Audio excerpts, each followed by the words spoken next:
Olá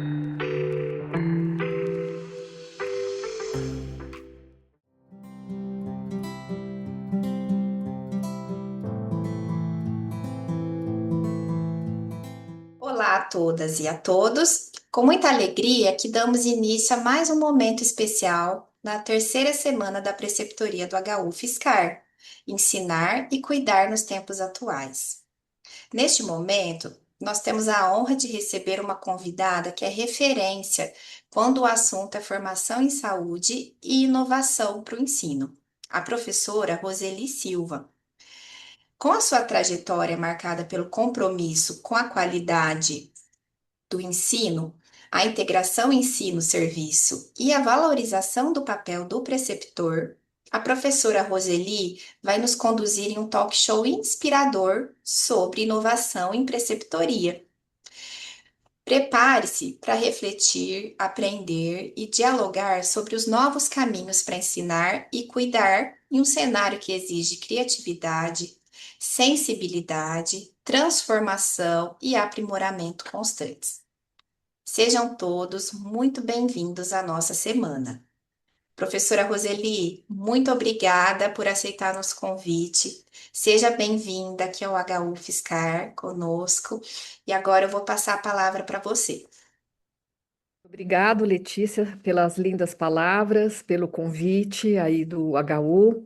Para mim, eu tenho uma relação bastante afetiva com a UFSCar, né? Fui da primeira turma de professores da UFSCar, ajudando em todo o processo de implantação. Então, para mim é um prazer e uma honra poder retornar aí por meio desse talk show, dessa conversa entre nós duas, né? Nessa participação da terceira semana de preceptoria do HU Fiscar. Ensinar e cuidar nos tempos atuais. É o que eu mais gosto de falar. Muito obrigado mais uma vez e olá a todos que estão nos assistindo. E para começar, eu queria ver se você poderia nos falar sobre o que vem se modificando ao longo dos anos na preceptoria. Como era, o que tem mudado, no trabalho do preceptor nos últimos anos? Muito bom, ótima pergunta, porque quando a gente fala em preceptoria, vem na memória tudo o que a gente viveu ao longo dos anos das nossas formações nas carreiras da saúde. A questão da preceptoria, ela começa numa história com os cursos de medicina. E na época, de muitas décadas e décadas atrás, a concepção da preceptoria, principalmente no internato, nos estágios, era que os residentes, né, passariam a seguir o preceptor. Tudo que o preceptor fizesse, ele também iria fazer. É quase como se me copie e você será bem-sucedido. Faça o que eu faço, né? Então, essa era uma concepção que bastava colocar o residente, né, ou no internato ou na residência, o internato nem tanto, mas na residência, Sim. colocar os meninos para seguir os preceptores e que estava tudo certo. E os preceptores iam ensinando ali, em locos, muitas vezes no próprio leito do paciente, com a presença do paciente, fazia-se discussão dos casos. Sim. Isso vem se modificando ao longo dos anos por uma série de questões. Primeiro é o entendimento do processo de ensino-aprendizagem, né? A gente já não trabalha nessa questão de faça o que eu faço, mas numa outra concepção, e que o aluno vai fazendo e refletindo sobre o seu próprio processo e Legal. construindo conhecimento com a ajuda do preceptor. Depois eu falo com mais detalhes o que é esse papel do preceptor. Mas assim, esse enfoque vem se modificando pelo entendimento de que o processo de ensino-aprendizagem, em toda a formação da saúde, também vem se modificando. Então, a gente precisa de um preceptor que tenha essa compreensão de que não é mais copiar o modelo do preceptor, não é copiar o modelo daquele profissional. Pelo contrário, ele tem que superar o professor. E a outra questão também é uma questão ética, que antigamente, né, como eu coloquei, de discutir casos, de trazer o paciente muitas vezes para fazer a discussão em torno dele, para mostrar para todos os alunos. Então, isso também é uma questão ética que já foi superada, né? Então, que a gente precisa fazer discussões e o processo de ensino não na frente do paciente, mas em momentos e espaços reservados, né?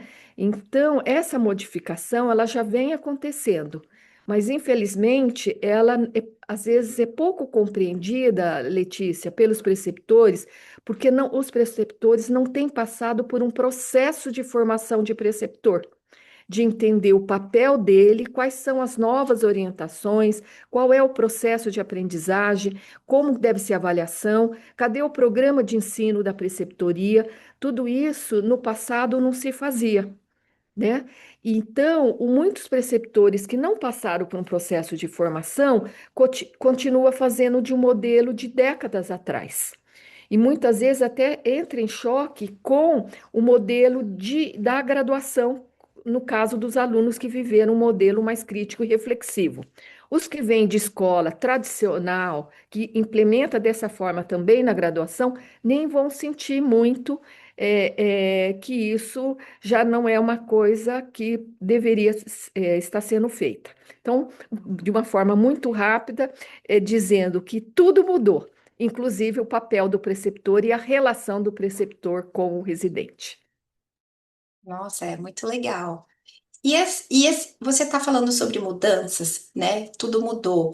Mas em que medida que você percebe que a preceptoria ela vem acompanhando essas mudanças que estão acontecendo na graduação, por exemplo?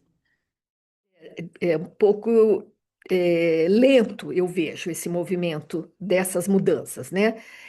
Porque a graduação, né, a gente tem visto muitas escolas fazendo um esforço, né, como a UFSCar, que já foi construída num modelo de ensino-aprendizagem crítico, reflexivo, problematizador o tempo todo, usando estratégias e metodologias ativas, né? Então, esse processo começou no Brasil, Letícia, na década de 70, né? No final da década de 70, 76, 78, as escolas foram as pioneiras no Brasil a fazerem essas mudanças e muitas seguiram, fazendo um modelo bastante interessante e alguns fizeram pequenas mudanças, mudaram um pouco a metodologia, mas não mudaram a essência do processo de ensino-aprendizagem.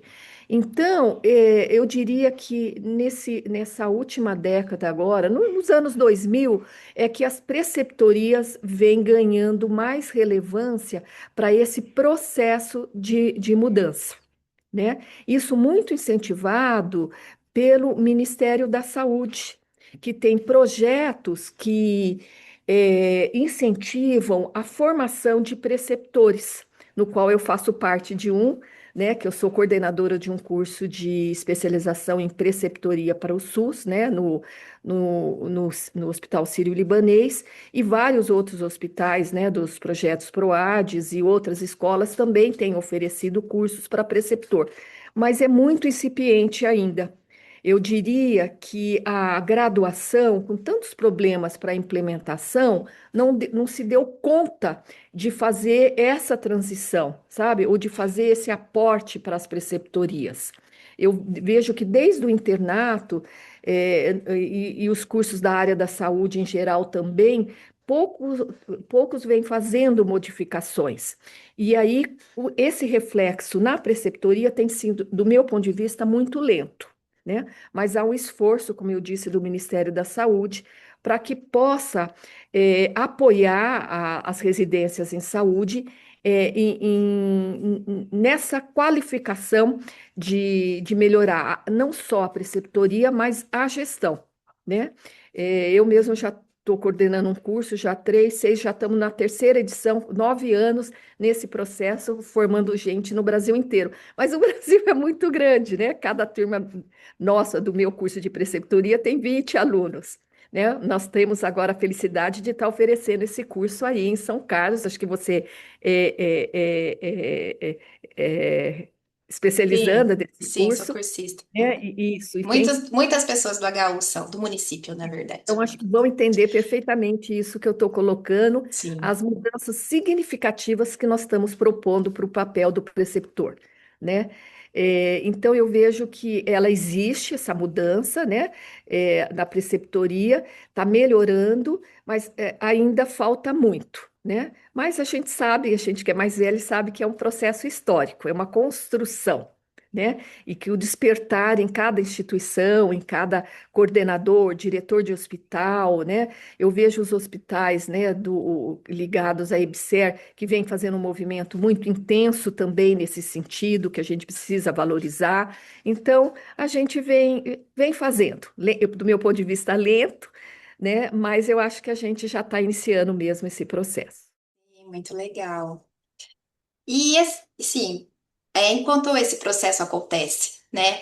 O que que se espera do preceptor? Como a pessoa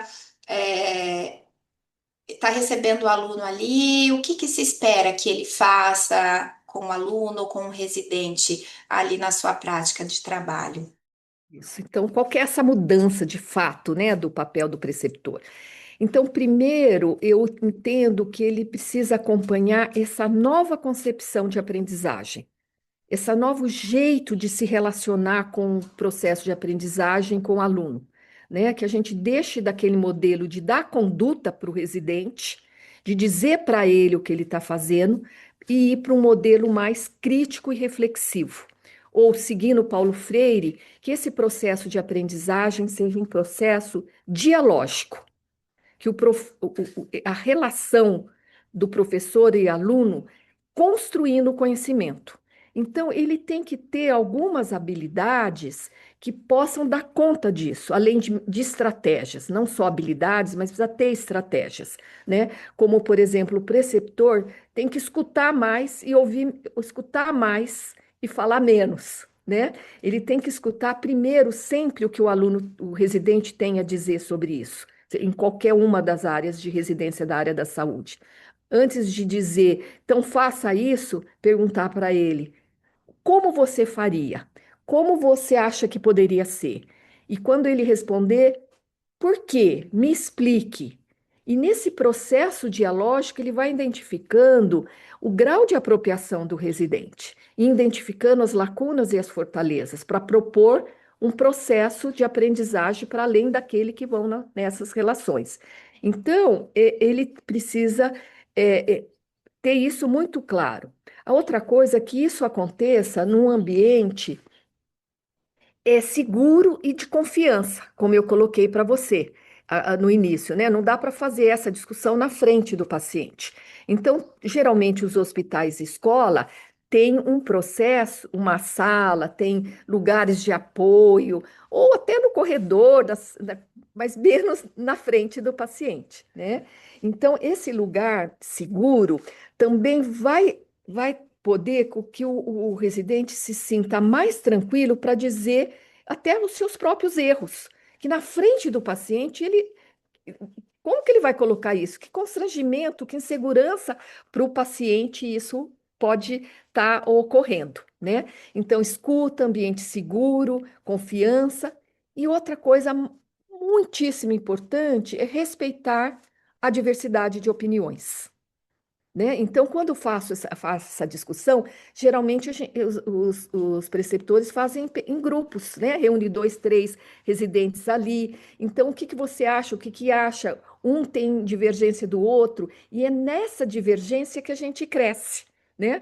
Eu sou de uma geração que a gente tinha que ter divergência não era uma coisa legal, né?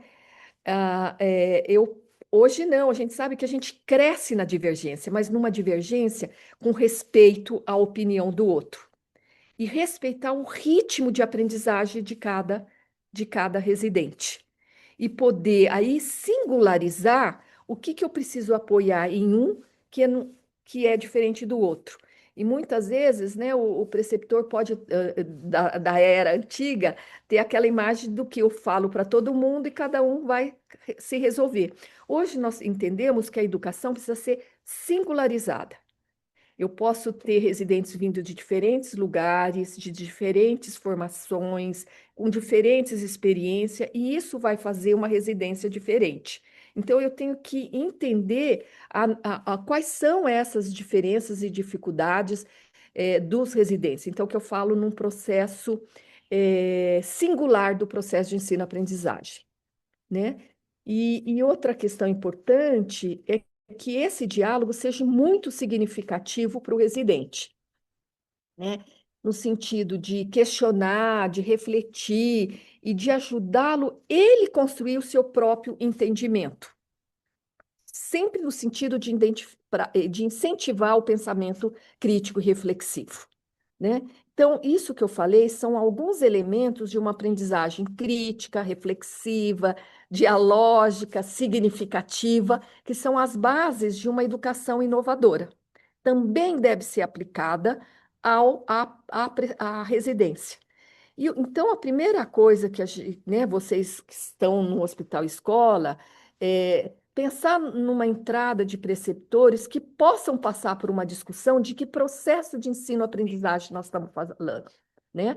Eu, além de trabalhar no Sírio, tenho trabalhado bastante no apoio de criação e de capacitação de residência em várias instituições no Brasil, né? Então, nesse sentido de capacitar, como a gente faz a capacitação dos docentes na graduação, a gente tem feito também em várias instituições de ensino. Então, um pouco hoje, o que se espera, né, desse preceptor, no sentido do processo de ensino-aprendizagem. Uma coisa importante também, Letícia, é que o processo de avaliação também deve ser inovador. Porque para a gente, esse processo, a ensino-aprendizagem, a avaliação, eles são casados, eles têm que estar na mesma sintonia. Então, não adianta eu fazer todo esse processo de ensino-aprendizagem inovador, reflexivo, construtivo e dar uma avaliação tradicional. Então, a avaliação é um capítulo também à parte que deve ser, os preceptores devem ser preparados para poderem atuar. Uma coisa importante que eu tenho colocado, que na residência a gente precisa ter uma diversificação de instrumentos de avaliação.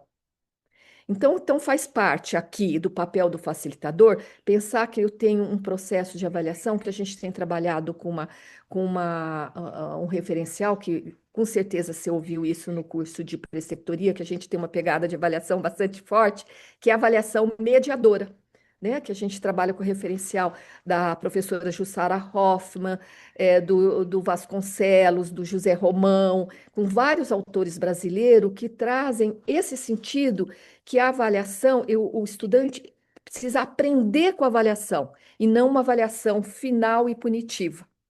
A avaliação, eu falo que a avaliação é um verdadeiro momento de aprendizagem, porque a gente aprende com os erros. A avaliação identifica os erros e entendo nesse momento que o erro é bem-vindo para o processo de aprendizagem, porque eu ainda estou no meio da residência, ainda estou no primeiro ano, ou no meio do segundo ano, ou seja, eu ainda tenho tempo para aprender, né? Então, nesse sentido, Letícia, eu quando pensa assim numa formação do preceptor, eu tenho que pensar tanto do ponto de vista do processo de aprendizagem, como do processo de avaliação. Então, e eu tenho que ter instrumentos apropriados para a preceptoria, esses instrumentos têm que ser elaborados com critérios, validado entre os preceptores, o coordenador dessa residência, pactuado com os estudantes no início da residência, não pode ser uma surpresa. Ah, hoje é um instrumento muito diferente que eu vou aplicar. Não, não pode ser surpresa. Então, também é todo um capítulo da avaliação de preparo do preceptor, né? Então, eu digo, para uma boa residência, a gente precisaria que os coordenadores da residência ajudassem os preceptores a construir um plano de ensino da residência no qual explicitasse claramente a concepção de aprendizagem, as estratégias que vão utilizar, a avaliação, como é a estrutura da residência, semana típica. Quando eu penso nas atividades do residência, eu tenho que pensar de acordo com o perfil de competência daquela residência, se é em saúde da família, se é na UTI, qual é o perfil de competência, o que tem que ser desenvolvido. Então, eu diria para você que hoje a gente encara a preceptoria e o papel do preceptor muito mais alinhado numa formação tal como a graduação do que simplesmente como eu coloquei na primeira questão, que é coloque o aluno lá que ele aprende seguindo o professor. Então, nós estamos num grau de profissionalização do preceptor muito grande, muito legal e bem-vindo, porque o residente ainda está em processo de formação. Então, o processo de formação, ele precisa ser bem cuidado. Então, acho que eu consegui trazer um pouco do que se espera do preceptor hoje, em linhas gerais, que é mais ou menos um curso de um ano que a gente faz com É, vocês. muitas coisas, muito legal. E eu vejo que se espera do preceptor vai muito além dele, né? Depende das pactuações, das construções com a coordenação do programa e até mesmo de gestão, para você conseguir manter um ambiente protegido, a participação dele nessas avaliações e pactuações com a coordenação, né? É algo que vai além ali do dia a dia de trabalho do residente com o preceptor. E pensando também sobre na atuação do preceptor e dos alunos ali no ensino, na assistência, como que a preceptoria ela também deve contribuir na direção de construir um modelo de cuidado centrado na pessoa, mais humanizado? Como que a preceptoria ela contribui para isso também? Uhum. Gosto muito dessa pergunta porque vai completar o que a gente falou até agora. Então, a questão do novo modelo preceptor da residência não tem a ver só com a parte pedagógica. Tem a ver também como é que eu cuido das pessoas, que também muitas residências esquecem disso, né? Porque, Letícia, nós estamos num processo ainda, depois de 30 anos, ainda estamos construindo o SUS, estamos passando por uma transição que eu vejo que já muito avançada, de modelo de cuidado. Saindo do modelo de cuidado centrado na doença, centrado no profissional, muito diretivo e tecnicista, né? De um olhar, vou dizer até reducionista do processo saúde e doença, né? Com todo o entendimento do processo saúde e doença, que a gente precisa para o cidadão brasileiro, ou seja, manter o máximo a vida dele saudável, trabalhar o máximo de promoção, prevenção, orientação, reabilitação, né? Mesmo dentro do ambiente hospitalar, parece que a gente esquece, né, desses elementos todos do processo saúde e doenças. Muita gente fica muito centrado no tratamento, mas eu tenho que ali mesmo fazer um processo de educação em saúde, de orientação, de ter um cuidado integral, humanizado, né, centrado na pessoa, de uma clínica ampliada. Então, isso deve fazer parte da formação do residente. De que modelo de cuidado eu vou implementar aqui nessa instituição. Então, imagino que vocês no HU vêm discutindo isso, né? Que modelo de cuidado nós queremos para o HU, como as residências acontecem na rede, em outras instituições. Então, isso precisa vir para dentro das residências.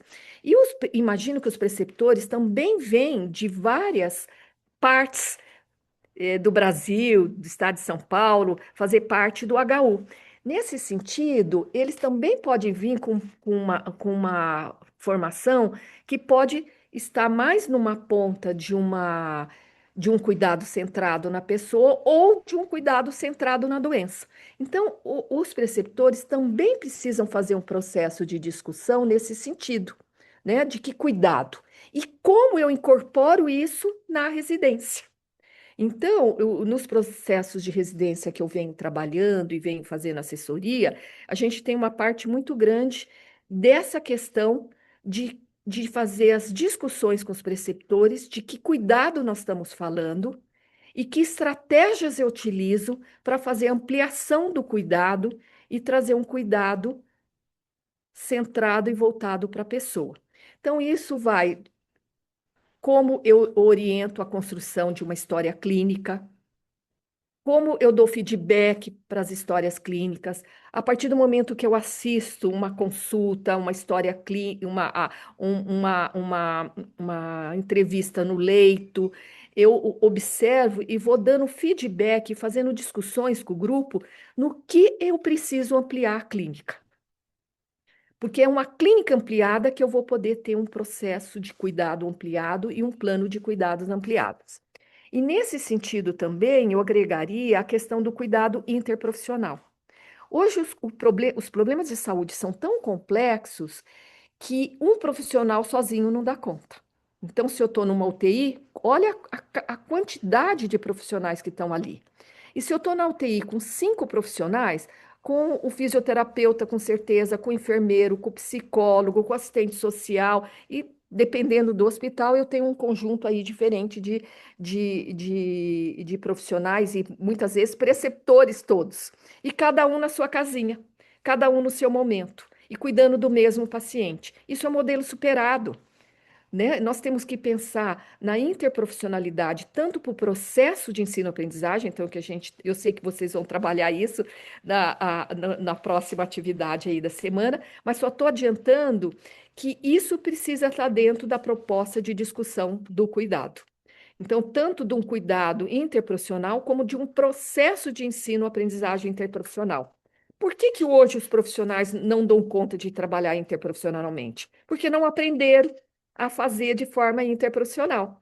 Então, eu nunca, se eu na residência, principalmente, eu já não introduzi estratégias de cuidado interprofissional e de formação interprofissional, nós vamos estar repetindo modelos e nunca vamos conseguir sair desse círculo desse tipo de trabalho, né? Então,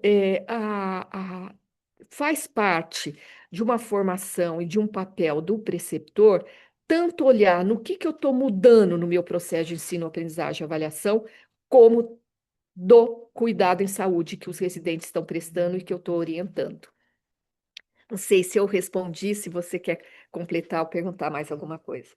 Não, respondeu sim, acho que é bastante importante e acho que ressalta também a importância de uma integração entre o projeto pedagógico da residência e o modelo de cuidado da instituição onde esses programas atuam, né? Essa integração entre o ensino e serviço, em como a abordagem acontece, ela é bastante importante, né? Aí Esse você diálogo. viu que eu já emendei, você perguntou do cuidado, eu já emendei com a interprofissionalidade, Personalidade porque é acho que na minha cabeça isso não está separado, né? Eu sei que nunca.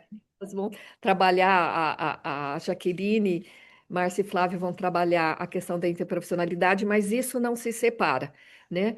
Então, hoje, o papel do preceptor que se espera, primeiro que era importante as instituições terem um perfil do preceptor, né? A gente construiu um perfil do Ah, legal. preceptor para a formação no curso do Sírio, e esse perfil pode ser usado para vocês, ele é público, foi construído de uma forma, é só referenciar que o perfil, né, da onde vem a fonte, mas que esse perfil, que inclusive está posto para vocês no curso, pode orientar aí o HU a como preparar melhor os preceptores. Só de apresentar o perfil para os preceptores,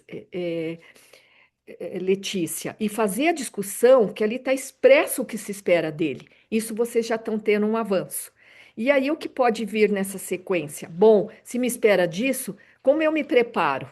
O que que o HU pode me dar de suporte, me preparar para ser esse preceptor que se espera para o futuro, que o futuro é hoje, né?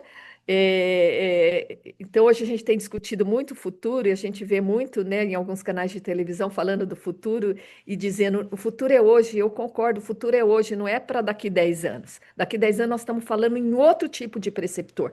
Nós estamos num processo de evolução rápido das coisas, de tudo, da ciência, das tecnologias, dos processos de trabalho, né? E eu li uma vez um artigo europeu dizendo que as instituições que menos mudam no mundo são as universidades. Que contradição, né? E, por consequência, os hospitais universitários muitas vezes vêm ao reboque dos movimentos das universidades, né? Então, nós precisamos de um processo mais rápido, porque os alunos que nós estamos formando hoje, daqui 10 anos, eles vão enfrentar outras problemáticas e outras questões. Então, não posso ter um processo de ensino-aprendizagem que eles vão decorando coisas, que daqui a pouco esqueceu e daqui a pouco não está em uso. Então, já tem estudos também apontando que daqui 10 anos 15 anos, 50% do que eu aprendi já não é mais daquele jeito, as condutas, novas drogas surgiram, novos tratamentos surgiram, novas estratégias surgiram. Então, eu tenho que preparar os graduandos e os residentes a pensarem por si, a buscar, a refletir, a saber fazer uma prática baseada em evidências.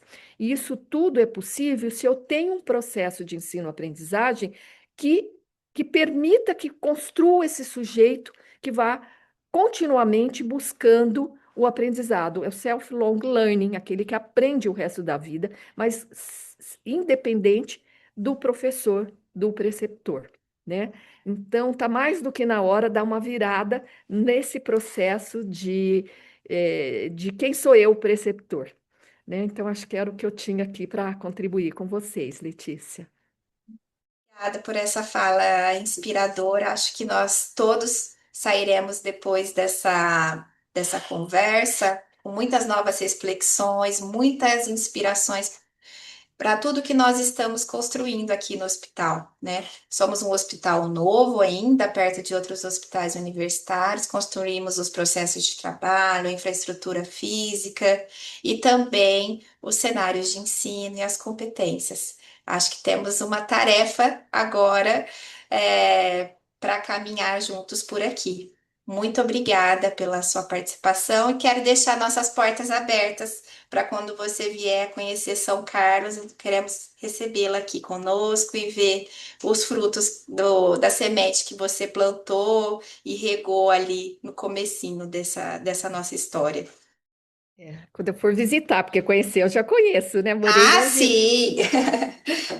Bom, eu também quero agradecer, Letícia. Foi muito agradável a conversa com você. Eu adoro falar sobre esse tema. Tenho feito dos meus últimos anos de trabalho, eu tenho feito isso de forma muito intensa.